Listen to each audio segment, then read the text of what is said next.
Blood dripped onto imported Italian leather as Lee Tae-jun stumbled through the back alleys of Itaewon, each breath a knife in his ribs. 3 bullets, maybe 4. He'd stopped counting after the second one punched through his shoulder, after he'd watched Choi Sung-min, his brother in Everything But Blood, smile while pulling the trigger. Nothing personal, Hyung, Choi had said, gun barrel still smoking. Just business. Taejun's vision blurred. The neon signs of Seoul's nightlife district bled together into streaks of pink and blue. His white Tom Ford shirt, custom tailored just last week, was now a canvas of crimson.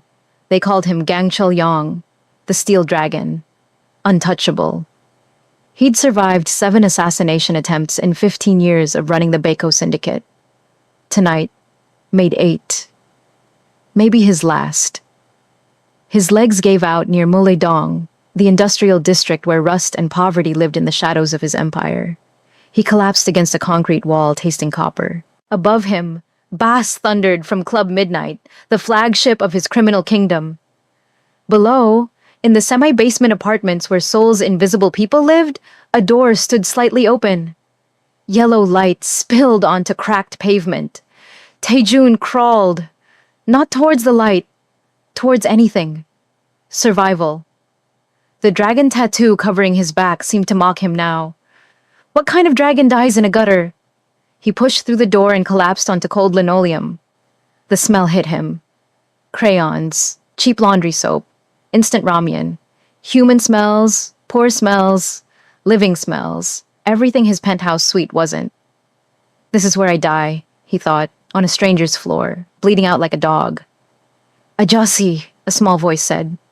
Mister. Taejun's hand flew to the knife hidden in his belt, but his fingers wouldn't close.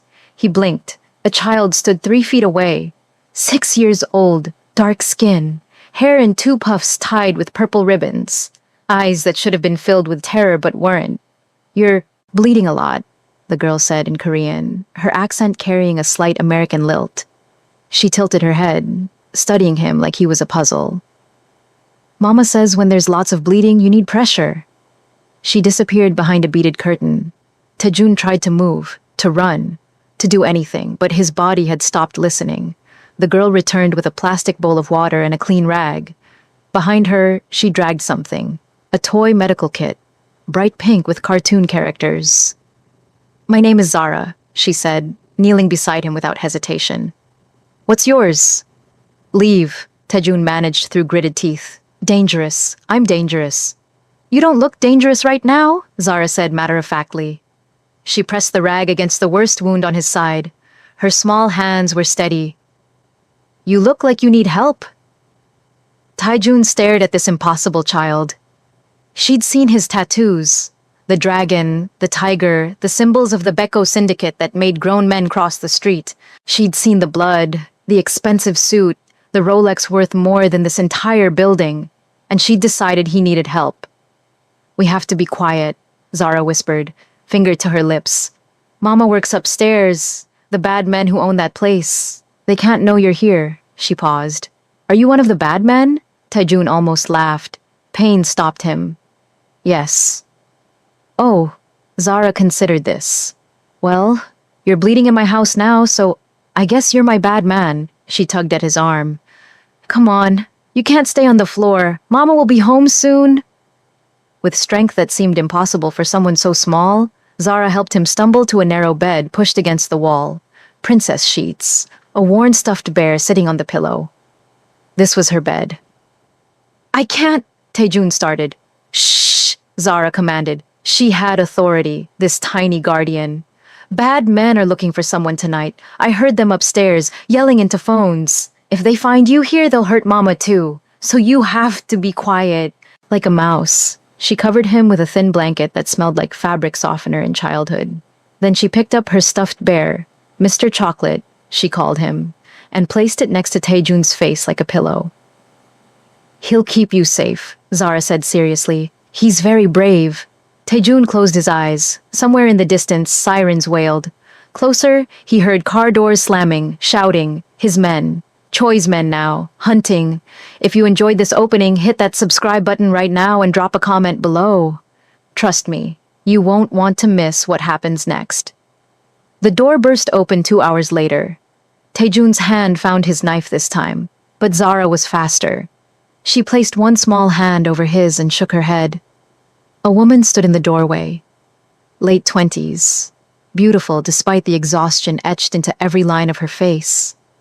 Dark skin, natural hair pulled back, the polyester uniform of Club Midnight's waitstaff clinging to her frame.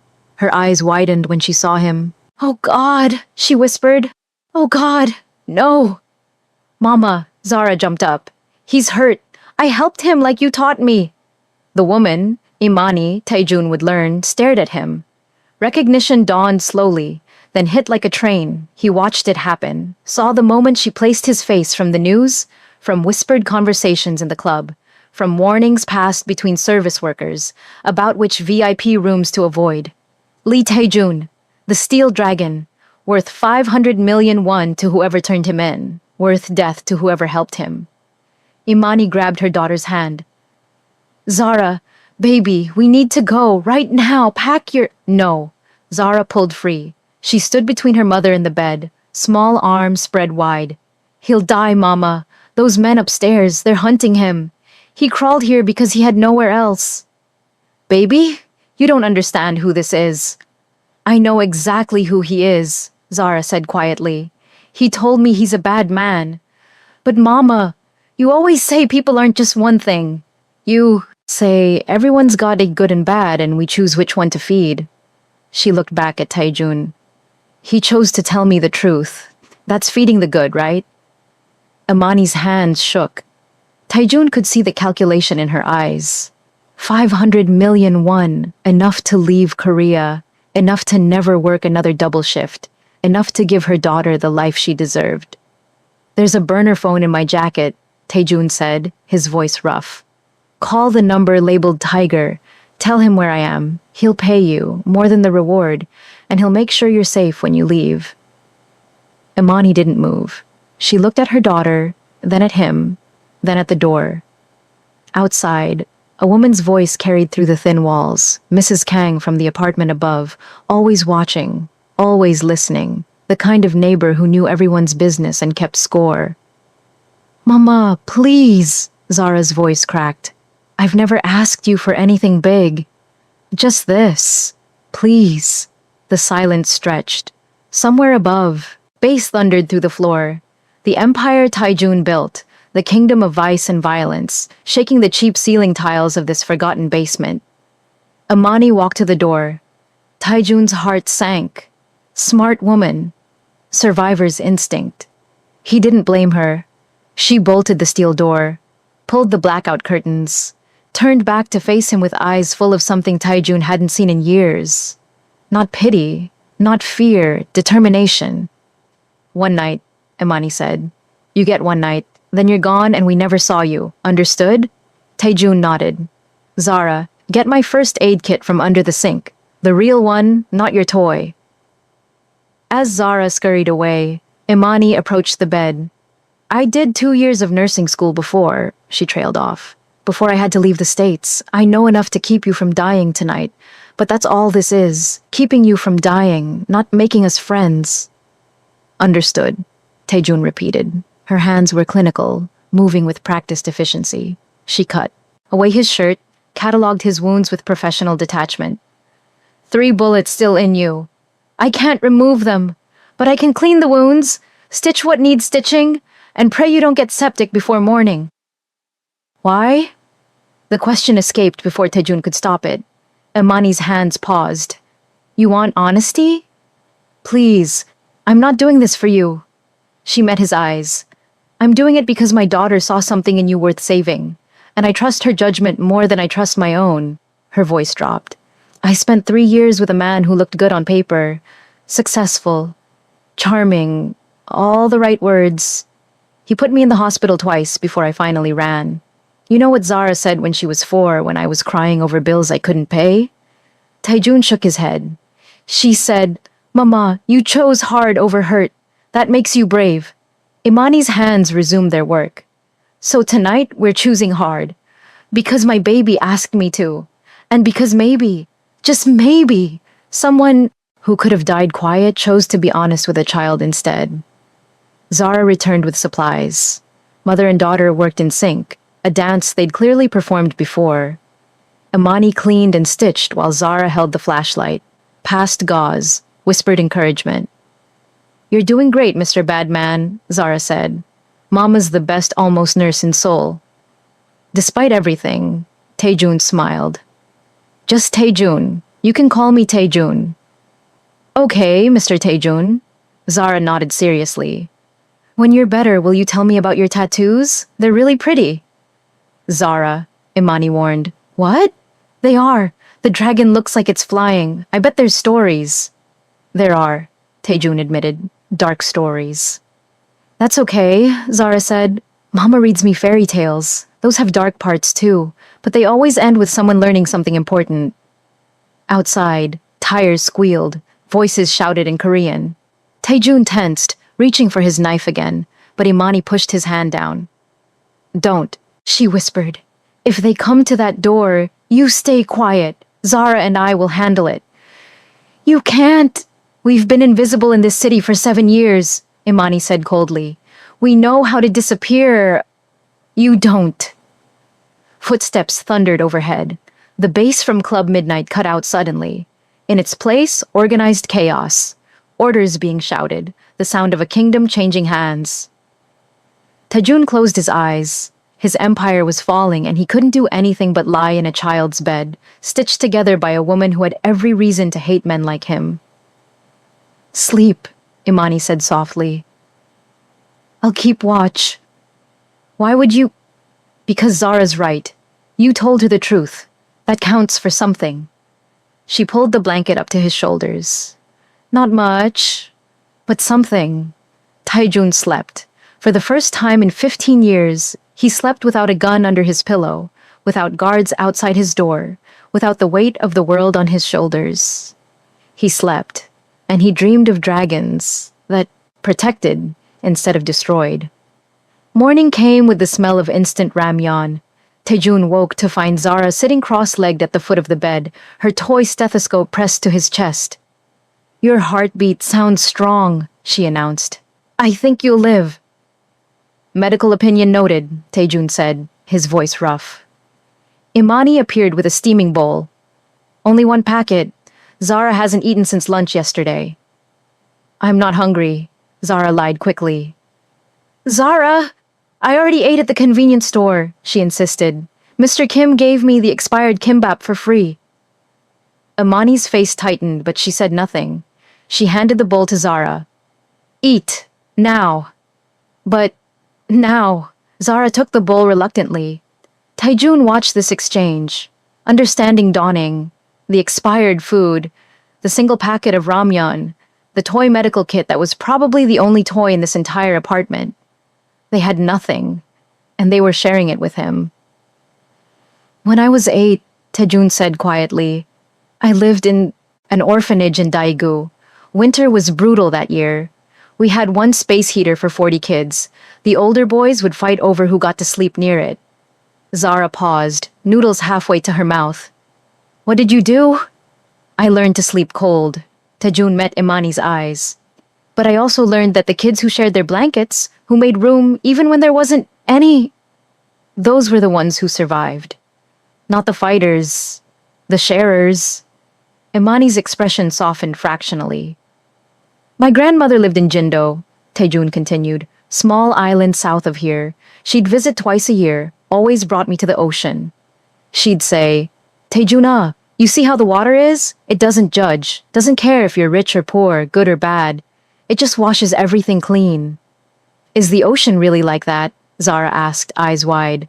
"In Jindo? Yes. The water turns gold at sunset. You can see starfish on the bottom, clear as glass. At low tide, a path opens between the islands. They call it the Moses Miracle. My grandmother would take me walking on that path, and she'd tell me stories about dragons that lived in the sea. Not the scary kind, the kind that protected fishermen and guided lost sailors home." "I want to see that," Zara whispered. "Mama, can we go to Jindo someday?" "Someday," Imani said, but her voice carried no conviction. Someday meant never, and they all knew it. Taejun's phone buzzed. He pulled it from his jacket with effort. A text from old Tiger Kim, his most loyal captain. Choi has the club. Half the crew turned. Bounty on you. 1 billion won. Dead or alive. Stay hidden. 1 billion. Taejun almost laughed. Yesterday, he was worth an empire. Today, he was worth 1 billion won, and whatever he could carry. Bad news? Imani asked. Just confirmation of what we already knew. Taejun typed a response, then held the phone out to Imani. Take this. The code is 0613. Call Kim when I'm gone. He'll wire you money, enough to disappear properly. New city. New country if you want. Imani stared at the phone like it might bite her. I don't want your money. It's not for me. It's for her. Taejun nodded at Zara. She saved my life. That's worth more than whatever number he sends. She saved your life because she's good, not because she wanted payment. I know. Taejun's chest ached, and not from the bullets. That's exactly why she deserves it. Before Imani could respond, heavy footsteps sounded in the hallway outside. Multiple sets, professional, organized. Taejun was off the bed in an instant, knife in hand, positioning himself between the door and Zara. Pain screamed through his side. He ignored it. Imani moved faster. She grabbed Zara, pushed her into the bathroom, then placed herself in front of Taejun. No, she hissed. You hide. We handle this.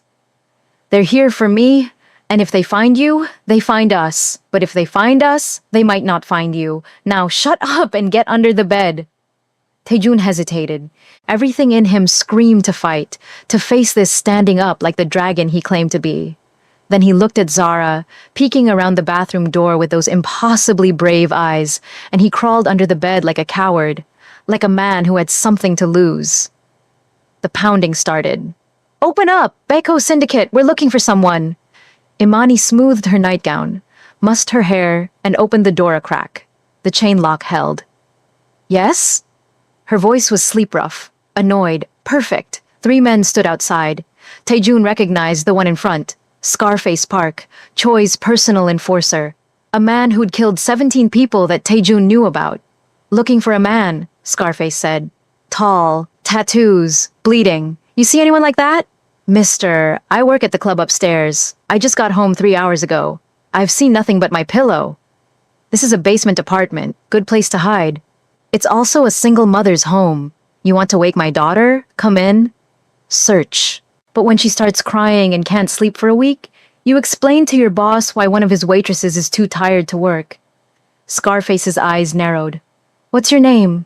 Imani Williams, employee number 2, 847. Check your records. Movement behind Scarface. Zara emerged from the bathroom, clutching Mr. Chocolate. She'd put on her best performance. Messy hair, sleepy eyes, confused expression. Mama, who's yelling? Scarface looked at Zara. His expression shifted, not softer exactly, but calculating. A black child in Seoul, an American mother working service jobs. Nothing threatening here, nothing worth his time. Sorry to disturb you, he said, stepping back. If you see anything unusual, you call this number. He handed Imani a card. Of course, Imani said. Can I go back to sleep now? Scarface nodded. His men moved on to the next door. Imani closed the door carefully, locked it, then slid down to the floor. Her hands shook. Zara ran to her mother's arms. You were so brave, Mama. I was terrified, Imani whispered. Brave isn't not being scared, Zara said, parroting words she'd clearly heard before. Brave is being scared and doing it anyway. Taejun pulled himself out from under the bed. His side was bleeding again. He pressed a hand to the wound. Thank you, he said simply. Imani looked at him. Don't thank me yet. They'll be back. They always come back.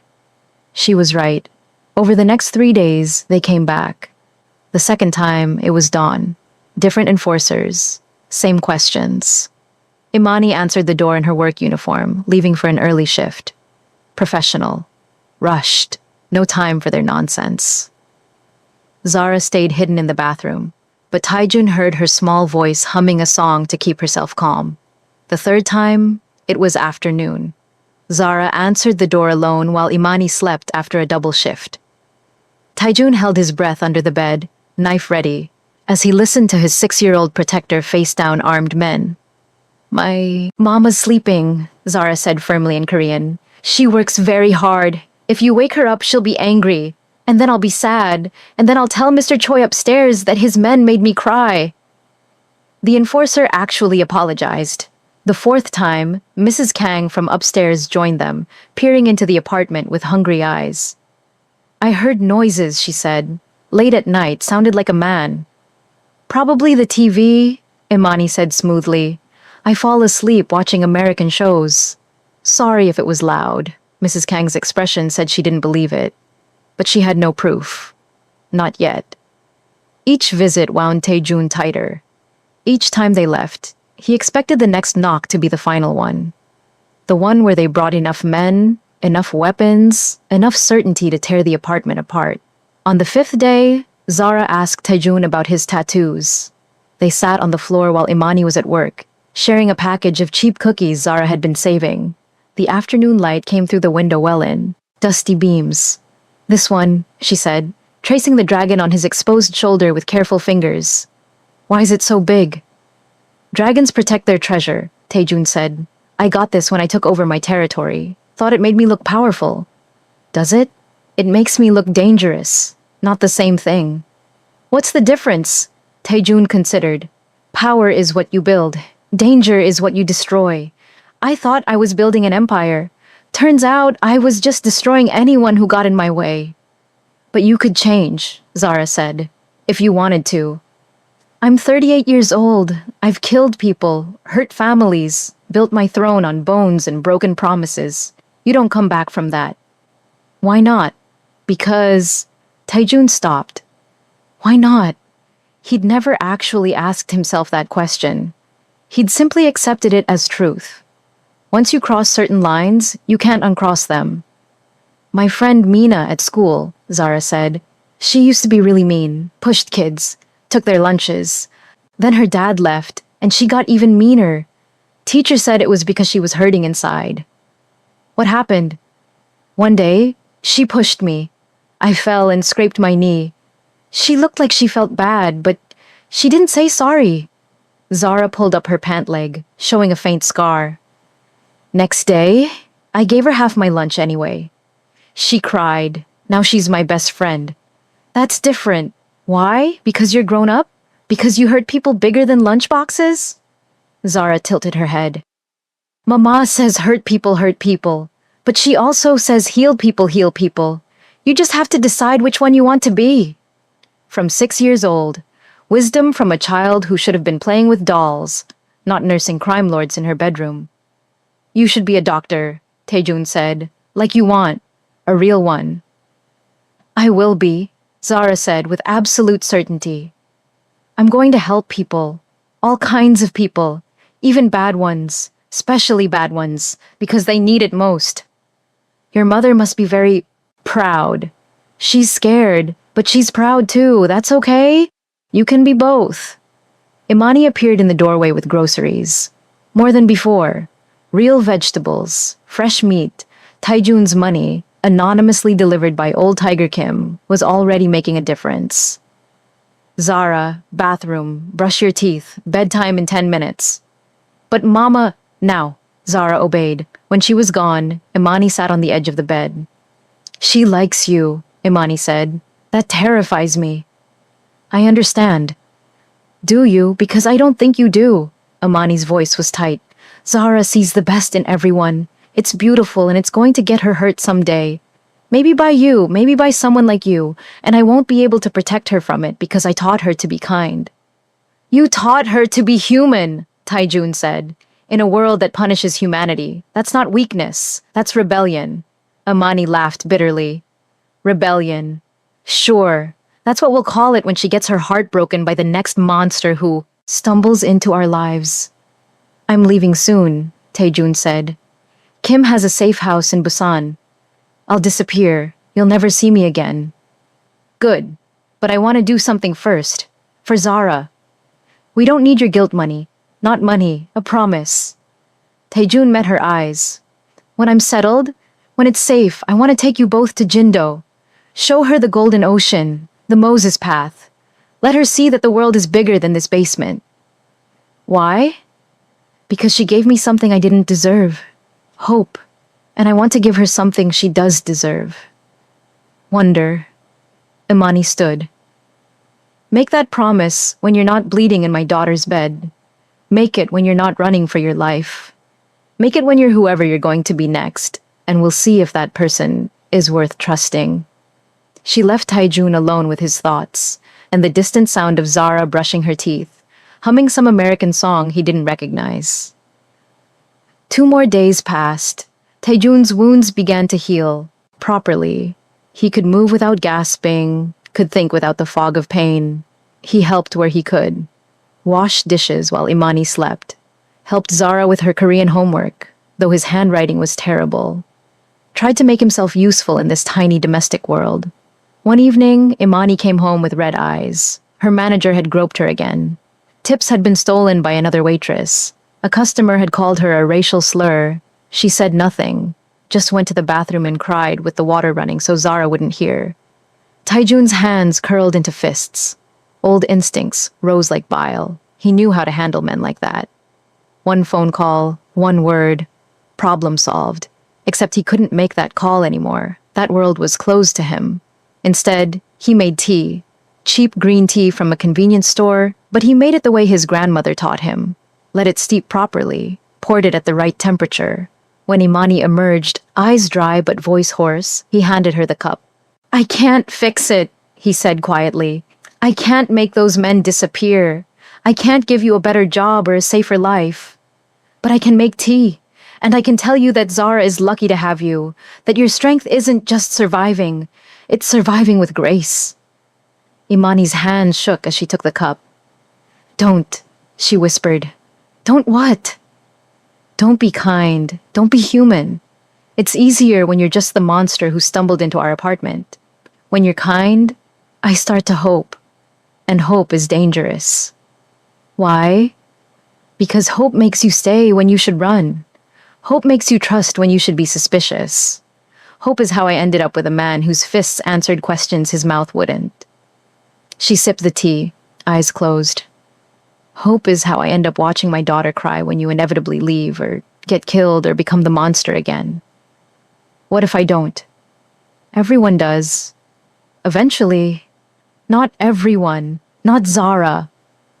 Zara's 6. The world hasn't broken her yet. Imani's voice cracked. Give it time. They sat in silence. Outside, Seoul hummed its endless song of traffic and neon and life moving forward without them. I meant what I said, Taejun finally spoke. About Jindo, about taking you both there. Not as payment, not as apology, just as a thing I want to do, a good thing, maybe the first real good thing I've done in 20 years. And if I say no, then I respect that, and I still disappear. And you still get the money Kim sends. And Zara still has a mother who loved her enough to take a terrible risk for her. Imani looked at him. Really looked. Not at the tattoos or the expensive watch or the danger he represented. At him. Ask me again, she said softly. When you're whoever you're going to become next, if that person is still someone Zara would want to know, ask me again. It wasn't a yes. But it wasn't a no. Taejun would take it. That night, everything shattered. Mrs. Kang from upstairs took the bribe. 10 million won to confirm that yes, someone suspicious was in the building. Basement apartment. American woman and her kid. She'd heard a man's voice. Seen shadows that didn't match a family of 2. The death squad arrived at 2 a.m., 8 men, military-grade weapons, Scarface Park leading them. Taejun heard them coming. The way they moved was different this time. No questions, no pretense, just certainty and violence. He was on his feet, knife ready, positioning himself when Imani burst out of her bedroom. She'd been sleeping in her clothes for days, ready for this moment. They're here for real this time, she whispered. I can hear them. Too many. Too organized. Take Zara and go through the bathroom window. It's too small for me. Zara could fit, but she won't leave without us. Imani's face was calm. Too calm. The calm of someone who'd made a decision. We fight. You can't, I can't let them take my daughter. So, yes, we fight. Zara emerged from her room, wide-eyed but steady. She'd dressed herself, in jeans and sneakers. Smart girl, ready to run if the chance came. I'm not scared, Mama, she said, voice small but firm. I know, baby. You're the bravest girl in Seoul. Imani kissed her forehead, hands framing her daughter's face like she was memorizing it. No matter what happens, you remember, you chose to be kind. That's never wrong, even when the world punishes you for it. Being kind is never wrong. I'll remember, Zara promised. The door exploded inward. Smoke grenade, flashlights cutting through darkness like knives. Imani hit the main power switch. The apartment went black. Chaos erupted. Taejun moved on instinct, knife-finding targets in the dark. He knew violence the way some men knew prayer. It was his native language, the grammar of survival he'd learned in orphanages and back alleys. But this wasn't the calculated violence of a crime lord protecting territory. This was primal, a wounded animal protecting its den, a dragon guarding treasure that actually mattered. He heard Imani's voice cut through the chaos. Zara, bathroom, now! Gunfire, the muzzle flash illuminating the room in strobe light horror. Taejun felt a bullet graze his ribs, a line of fire across already damaged flesh. Didn't matter. He kept moving. Scarface's voice. Light! Someone get me light! An enforcer found a flashlight. The beam caught Taejun's face, blood slicked and feral. There! The steel dragon bleeds like everyone else. Taejun lunged. His knife found Scarface's gun arm, opened it to the bone. The weapon clattered away into darkness. They went down together, grappling in the narrow space between the bed and wall. You're finished, Scarface hissed, his breath hot and reeking of soju. Empire's gone. Choi owns it all now. Your men bent the knee or died. You're just a dead man who doesn't know it yet. Maybe, Taejun said, slamming Scarface's head against the floor. But I am a dead man with nothing to lose. He headbutted Scarface, felt the man's nose break with a wet crunch, used the momentary advantage to reach the fallen gun, fingers closing around checkered grip. 2 shots. 2 of Scarface's men went down screaming. Imani appeared from the bathroom doorway, frying pan in her hands, face set with grim determination. She swung at an enforcer trying to flank Taejun, connected with his temple. He dropped. Behind you, she shouted. Taejun spun. Another enforcer, knife raised. Taejun shot him in the leg, non-lethal. Some part of him was still trying to be the man Zara thought he could become. The bathroom door opened wider. Zara stood there, outlined in the faint light from the window well. She held Mr. Chocolate in both hands, clutching him like a talisman. Leave them alone. Her voice was small but cut through the violence like a bell. It was absurd. A 6-year-old girl facing armed men with a stuffed bear, but her voice carried something the enforcers hadn't expected. Pure moral certainty, the kind of conviction that makes grown men hesitate. Scarface turned, blood pouring from his broken nose. Saw her, smiled with teeth-stained red. Hey, little girl, your mama's been hiding a very bad man. That makes her bad too. Why don't you come here and we'll sort this out? He took a step toward Zara.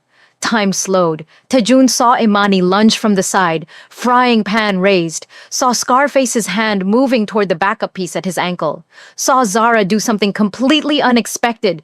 She threw Mr. Chocolate. The stuffed bear sailed through the air in a perfect arc and hit Scarface directly in his ruined face. 1 second of distraction.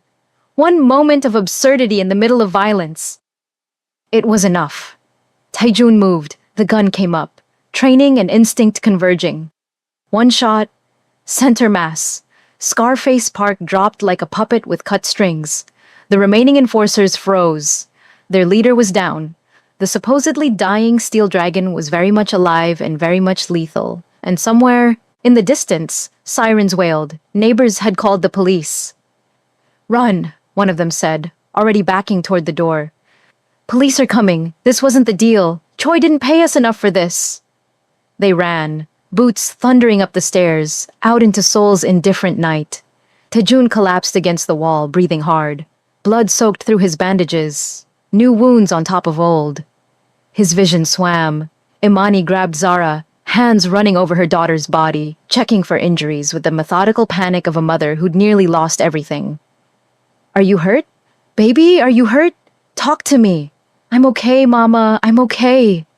Zara's voice was shaking now, the adrenaline wearing off.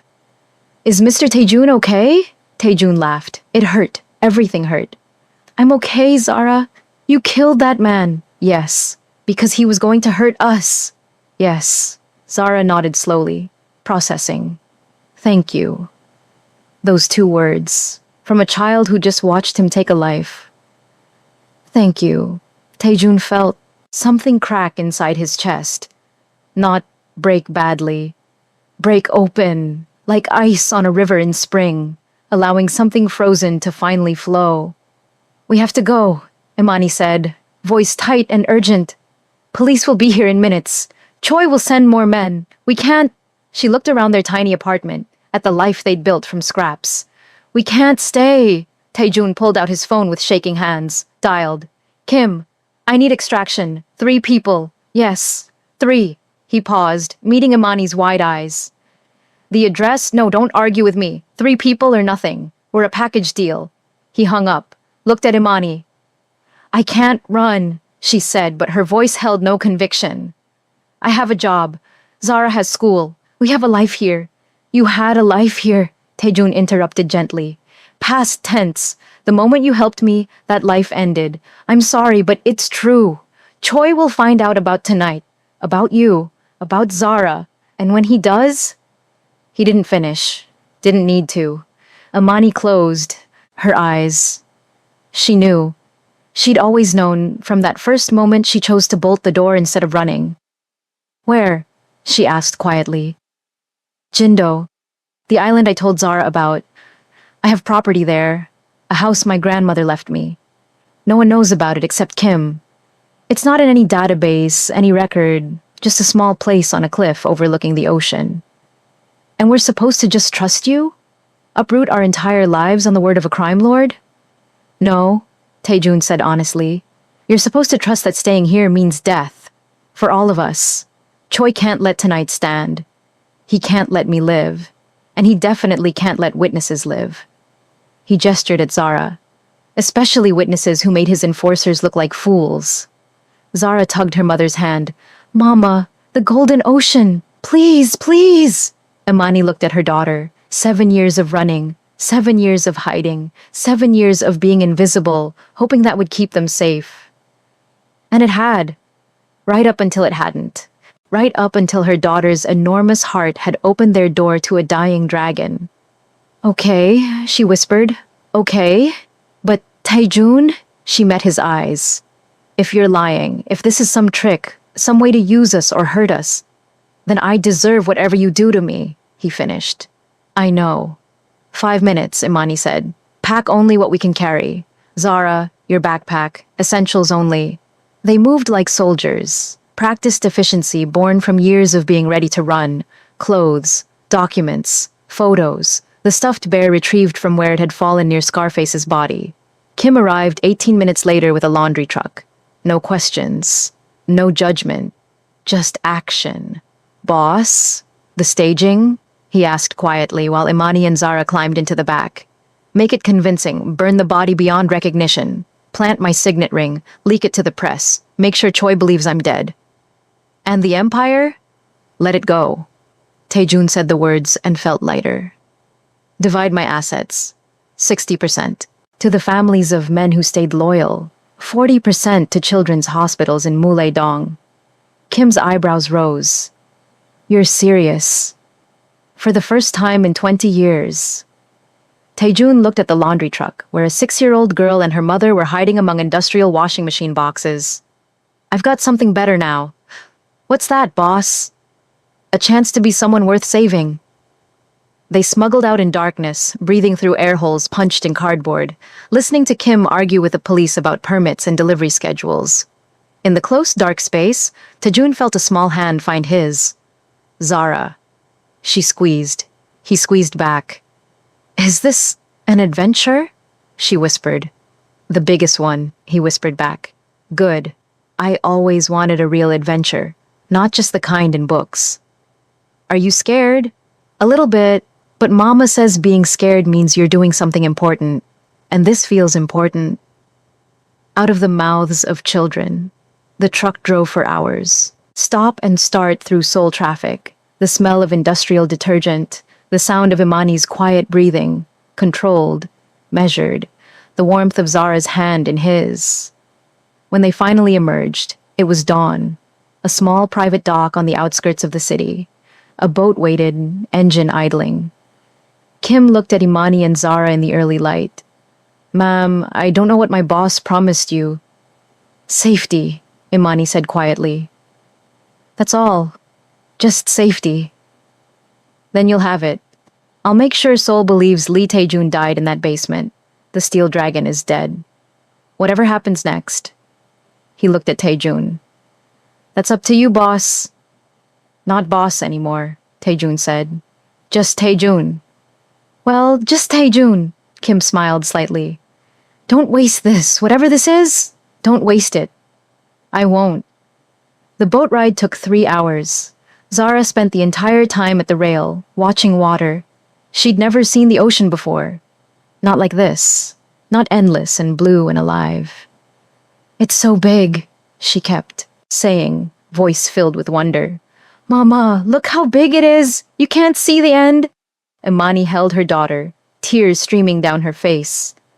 Tae-jun wasn't sure if they were happy tears, or sad tears, or the complicated kind that were both. Maybe emotions didn't have to be simple. Maybe people didn't either.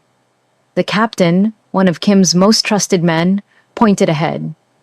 Jindo, 20 minutes. The island appeared on the horizon, green hills rolling down to white sand beaches, small fishing villages dotting the coast. And there, on a cliff overlooking everything, a house. Tae-jun's grandmother's house. The place he'd fled from at 16, desperate to escape poverty and obscurity. The place he'd spent 20 years pretending didn't exist. Now it looked like salvation. They docked at a small pier, walked up a path lined with wild jasmine. The smell hit Tae-jun like a physical blow. Childhood, innocence, his grandmother's wrinkled hands teaching him to tie fishing knots. He unlocked the door with a key he'd kept on his keychain for 2 decades, never quite able to throw it away. The house smelled like dust and time, but underneath like the ocean. Like home. Welcome to Jindo, he said, voice rough. Zara ran inside, exploring every room with 6-year-old enthusiasm. Mama, there's a kitchen with a real table, and a bedroom with windows that see the ocean, and another bedroom. And, oh Mama, come look at the porch. Imani stood in the doorway, uncertain. This is real? We're really here? We're really here? For how long? As long as you want, Imani laughed. The sound was broken, relief and disbelief tangled together. I don't know what I want. I haven't had the luxury of wanting things for 7 years. I just survived. That's all I knew how to do. Then learn, Tae-jun said quietly. Learn how to want. Learn how to live instead of survive. We'll figure it out together. Why are you doing this? Because a 6-year-old girl saw something in me, worth saving, and I want to become the person she thought she saw. That night, they ate instant ramyun on the porch, watching the sunset turn the ocean to liquid gold, exactly as Tae-jun had described. Zara's eyes were huge. You were right. It's magic. It's nature, Tae-jun said. But maybe nature is its own kind of magic. Can we walk on the Moses path when the tide goes low? Tomorrow, Imani promised. Tonight, we rest. But Zara was already asleep, head on her mother's lap, Mr. Chocolate, the hero of the basement battle, tucked under her arm. Thank you, Imani said quietly to Tae-jun. For what? For keeping your promise. For being the kind of man who could have just sent us money and disappeared. But didn't. I had to, Tae-jun said. She saved my life. Both of you did. Not just from bullets. From myself. From becoming the kind of monster who doesn't remember how to be human. What happens now? I don't know, Tae-jun admitted. I've spent 20 years knowing exactly what happens next. Planning, controlling, destroying anyone who threatened my plans. And look where it got me. Betrayed, bleeding, nearly dead in a stranger's basement. So? So maybe it's time to not know, to just live. Day by day, see what unfolds. Let life happen instead of forcing it. Imani smiled. Small, tentative, but genuine. I can work with that. Here's the thing that's going to trigger some people. Was Imani right to help a crime lord? Should she have turned him in and taken the money? Would you help someone dangerous if your child asked you to? Drop your honest answer in the comments. I bet half of you say yes, half say no, and we're about to have a war down there. Let's see who's right. Weeks passed, then months. The rhythm of island life slowly unwound the tension Taijun had carried for 20 years. He took a job on a fishing boat. The old captain, Kim Dae-yeon, didn't ask questions about the tattoos or the way Taejun moved like a fighter. Just handed him nets and showed him how to read the water. "You're strong," the captain said one day, watching Taejun haul in a catch. "But you pull the nets like you're fighting them. Ocean doesn't respond to force. You have to work with it, not against it," Taejun learned, slowly. His hands, which had held guns and knives with expert precision, learned the different skill of mending nets, of patience, of letting the tide dictate the day instead of demanding it bend to his will. Imani enrolled in online nursing courses.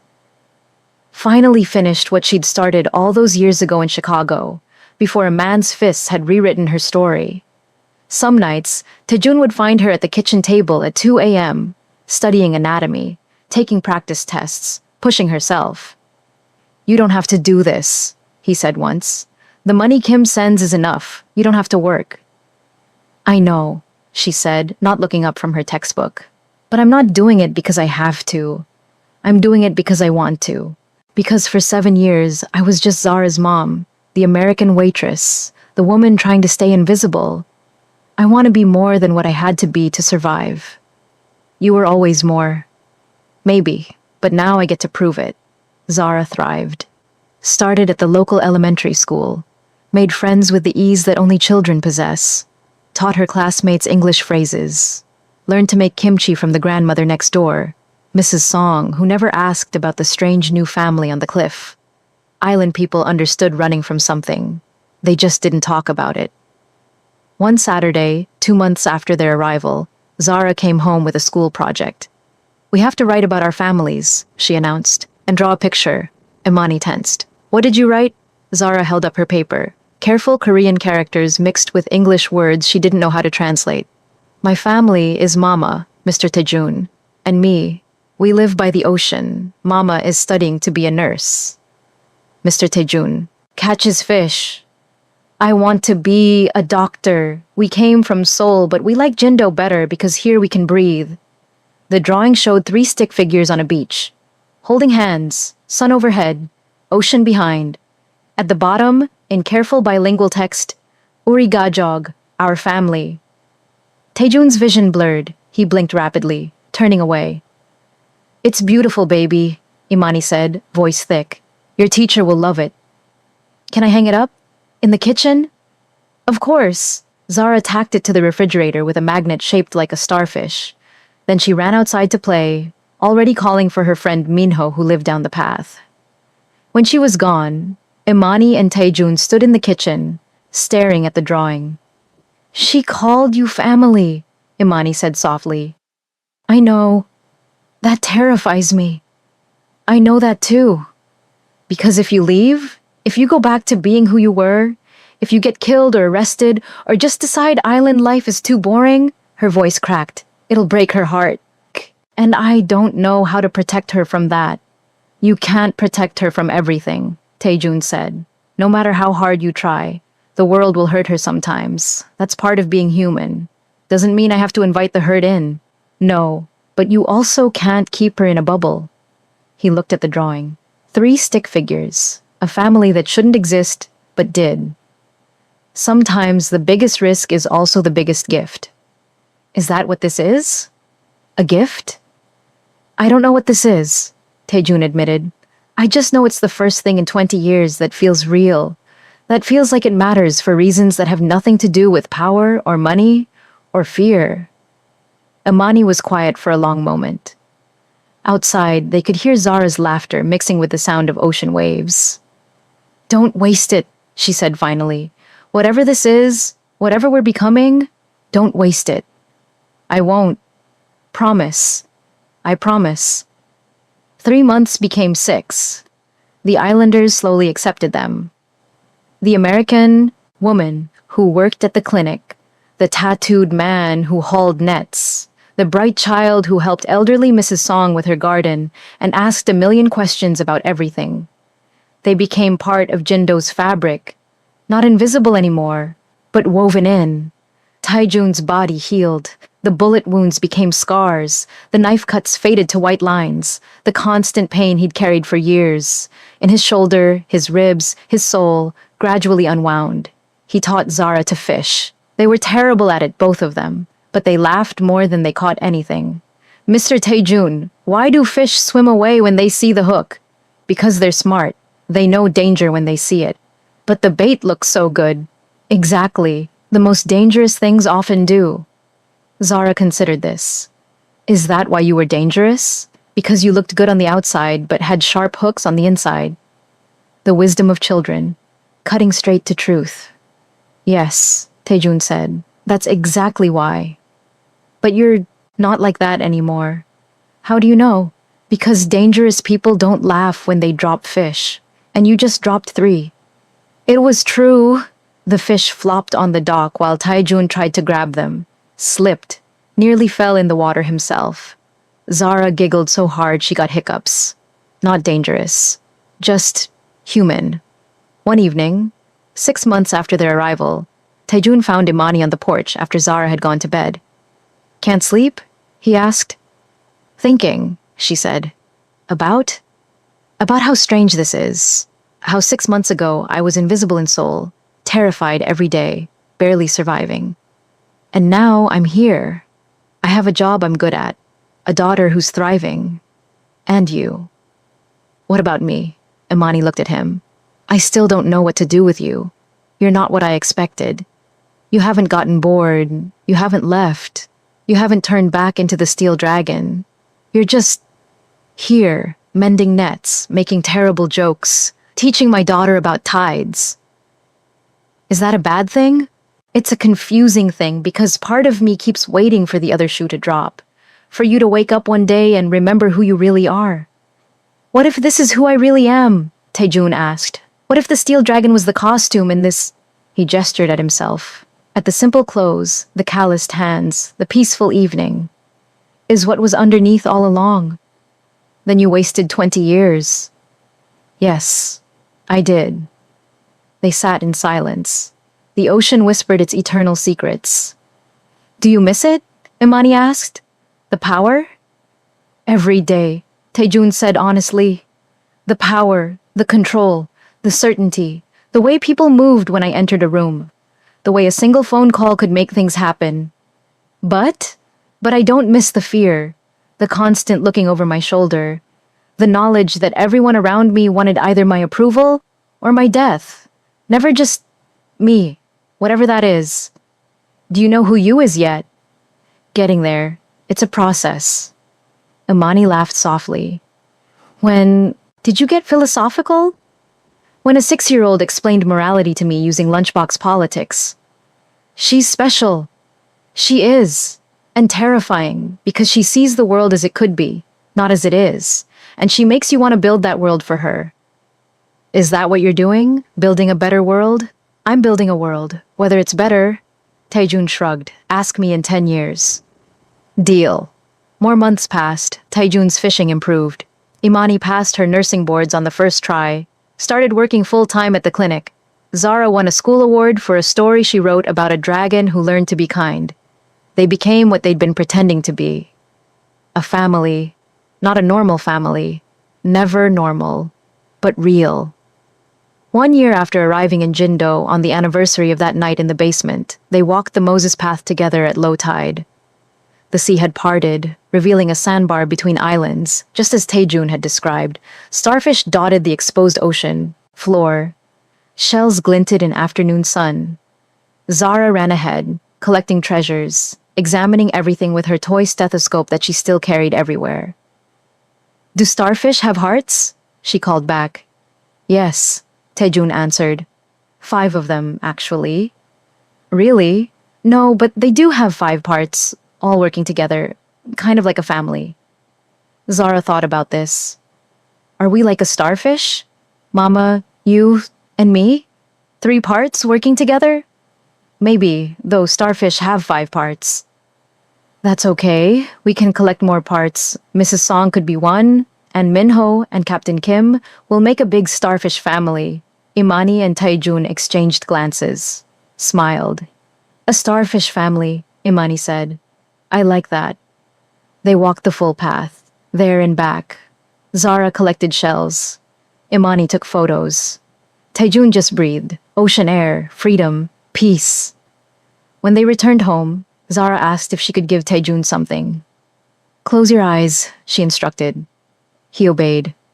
Felt her press paper, into his hands. Okay, open. It was a drawing, more sophisticated than the stick figures from months ago. Actual detail, color, 3 people on a beach, a woman with natural hair and kind eyes, a girl with purple ribbons, a man with dragon tattoos that looked more like art than threat. Holding hands, sunsetting, ocean turned to gold behind them. The words at the bottom, in careful English and Korean, Uri ga jog, our family, the dragon who learned to protect instead of destroy. Can you hang it in your room? Zara asked. So you remember? Remember what? That you're not the steel dragon anymore. You're just Taejun, my Taejun, and that's better, so much better. Taejun's throat closed. He nodded, not trusting his voice. He hung it above his desk. It stayed there. Years later, when Zara graduated medical school.